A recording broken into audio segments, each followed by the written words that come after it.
Siyakhulekela mbulo khona ekhaya ukhuluma umthaza mina Piet Mpumalanga ngithi mbulo khona ekhaya ukubusisa akukhayisa nezamandla ubonke okufunako. Ihloso yokuthi usize umuntu ukuthi umuntu aphumelele.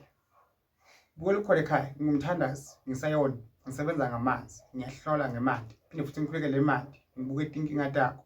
Ihloso yokuthi ngihlole yini ukuthi ngithole ukuthi yini ebhaje impilo yakho, yini evimba impilo yakho, yini okwenza ukuthi zakho zingaphumeleli, ungalotsholo, ungashadwa, ungakhanyi kahle esikolweni, ungavuleki imisebenzi, ungabi nenhlanhla, ungaphumeleli, ube nemabhadi, ube nemasho.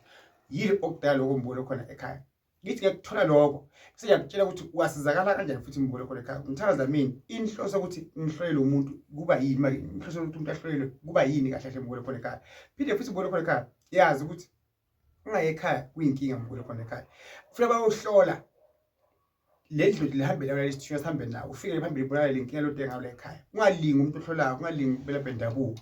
Ungabali uyafuna over impilo yakho. Yakuthola isebenzisa ukusakulungisa isaphumela phambili. Into sakhohla ukuthi umuntu ayiphambili nempilo mbulo khona ekhaya.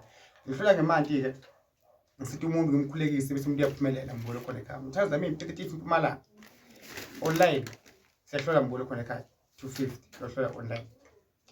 Ngikhona mbulo khona ekhaya. La khona Piet Mpumalanga. Kusibusise ikhayisela.